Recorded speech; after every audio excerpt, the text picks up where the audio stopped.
arch it where there's a sort of a valley here, right?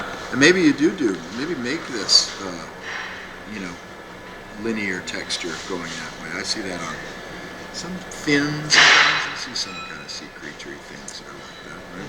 So does this need to flip and work on the other side as well? We're just doing one arm. So one half doesn't necessarily have to mirror the other. We'll do what we did for Winston's goal. We take the masonite and we cut that and we sculpt it round, and then we do that. Right. So we're not, because I was trying to sketch. I'll show you my different sketches. I was trying to sketch. When is it? It's got to be bilaterally symmetrical, and it's got to flip up. So then I'm like, oh, okay. Then the upper arm is this, and we have to cut that. And then what about this? And then I'm drawing this, and Yuri's like, laughing at me. He said, Tim's gonna love that. Yeah, he'll love that. He's gonna love all that. So this is it's just doing a normal sculpture. It's just that you have to do it in two pieces. Right. So. And how did that work last time? Where we tried to suspend that up so that you could sculpt it around and then take it off and then put it back out again? Yeah, it worked, didn't it? I remember we had to put it down. We had to lay it flat anyways. Yeah, you lay it flat to that. We had to lay it flat to sculpt. I was sculpting all sides flat because they couldn't figure out how to suspend two flat boards. But I saw it suspended. I saw something suspended. Yeah, but that was for a short time when it started. Yeah. They were like drilling holes and doing all kinds of weird shit. I think it was heat. And it wasn't working, so we had to put it You're going to be doing down. this. Huh? You're going to be doing this. Yeah, so I think it worked better just laying it down. No, because idiots. It'll work better with your professional intelligence. I don't know what you're arguing Here's the thing. If you lay it down, you're going to end up sculpting like this. It's not. You'll never get a look at it and go, oh yeah, look, it's round. I would say just if you have some other way of like just blocking it out, right? Where I go, okay, that's a nice curve to it. It's not, you know. That's why I guess it's fucked up. Have some tabs, right? I mean, you don't have to cut it to the shape immediately. You could have a couple tab winglets that you throw a screw or bolt on, and then you've got it all together. Oh, that's true. And then once you guys are happy with your that's shape, you take those off and cut those off. That's a great idea. It's there, right? So like this. Do I have my pen? What is the drama? Who's got a pen or a pencil? Everything. Maybe the cameraman does. Thank you. The cameraman, whoever that guy. So what he's saying is, if this is your armature, that is the shape of this thing, right? Instead of cutting it out like that, you cut it out like this. You cut it out like that. Gotcha. And that has the bolt hole through it.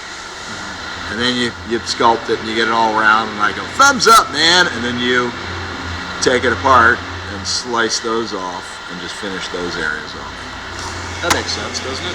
So what about then, do we just like attach a little fitting here or something so they can stand up? You know, pipe fitting could now be that, right, on the sculpting stand. Maybe a bigger one, just because we don't want it to tip over. Yes. You need a sculpting, quote unquote, sculpting stand for it.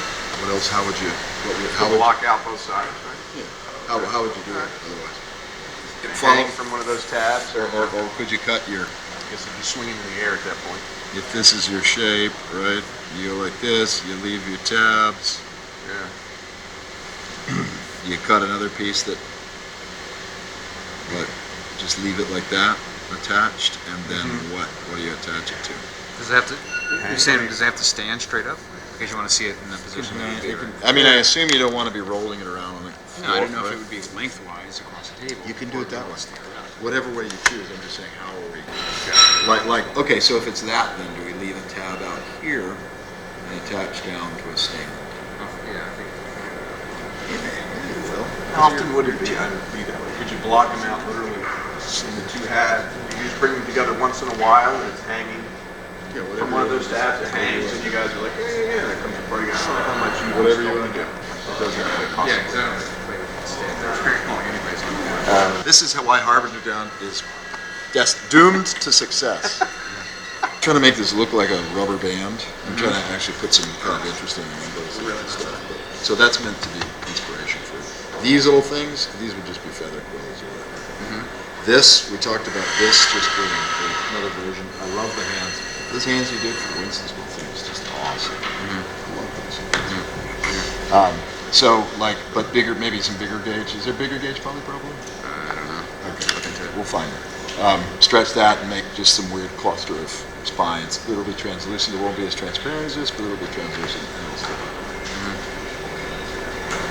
Just for one hand. 3 different cars. We'll do 3, but we'll teach. Okay. Hey, this is Tim Martin. Now I'm just going to talk to you guys about how all this stuff is getting done. Right now I'm basically just putting drywall screws into these silhouette boards for the Chandelier creature's arms. And what that is, you see I have it upright, because if you try to put clay on these things, especially wet clay, they'll just slip right off. So the screws are basically as what do they call them, like wing nut dowels, or I don't know what the hell they are, but things that just hold clay. You see that, I'm just starting to pack clay on it. The screws will support the clay so it doesn't dry up and just slide off.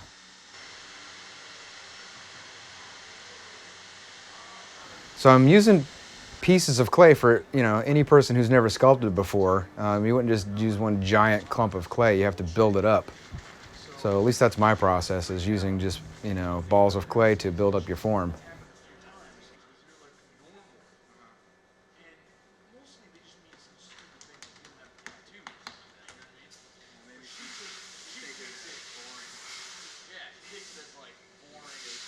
So I'm shaping the clay with serrated kidneys is the name of that tool, and that's just a tool you can get at any craft store. Basically, just giving myself the big forms, big shapes. That's me with my brand new tattoos that I got covered up. Especially working in a shop, you have to keep your tattoos protected so you don't get fiberglass or chemicals or clay bits or crap all in them. But the important thing is, let's talk about the arm. So here I am, sculpting both sides at the same time so that it'll be symmetrical. That's why I have these boards put up side by side so I can get the left and the right correct, and then eventually they'll be laid back down to be vacuum bucks. That's why the Chandelier creature has these long, clear appendages, because we decided to do them as vacuforms, which is a really cool, lightweight process, make things see-through. Kind of like the alien dome on the first Alien.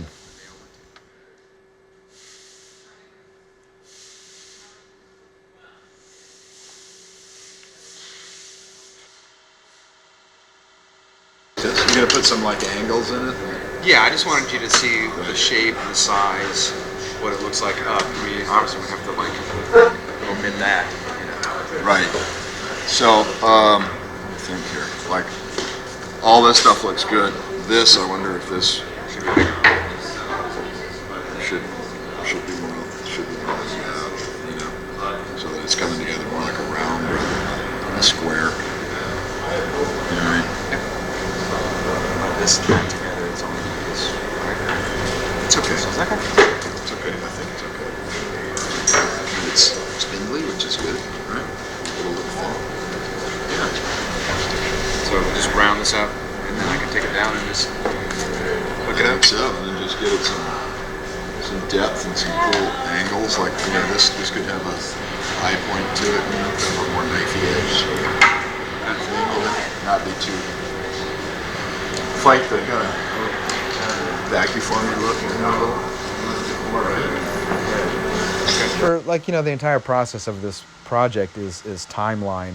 So fortunately for me, over the years of being in this industry, I've become pretty quick, which I guess is a benefit for some people. For me, sometimes it's a bit of a handicap because I'm expected to go really quickly. But on this project, it's what we needed because we had very little time, obviously very little money. So it was best for all of us if I just jammed through it. So that's exactly what I'm doing. You can see me just cranking this stuff out. The benefit to what my relationship with Alec was is he gave me a lot of freedom to make stuff up. And his sketches were very, very basic, just pencil drawings you can see on those legal pads.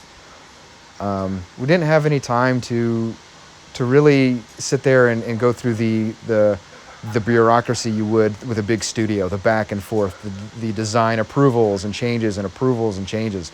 This was basically this is sort of what I want. You can see on that piece of paper. this is the shape I want, and these are sort of the details, and I'm jamming on it.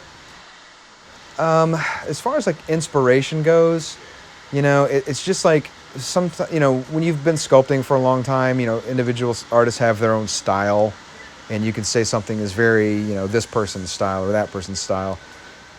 I've sculpted enough to be like, you're kind of repeating some of the same things you've done before, and some of the same like moves and some of the same details. So this is just almost like alien creature biology 101. This is what I know an insectoid,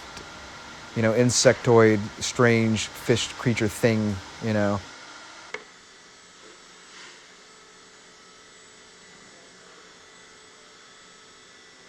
Right now I'm actually using a brush and water to smooth out the details. But with wet clay, you can use a brush and water to kind of do your last 10% of the sculpting for you.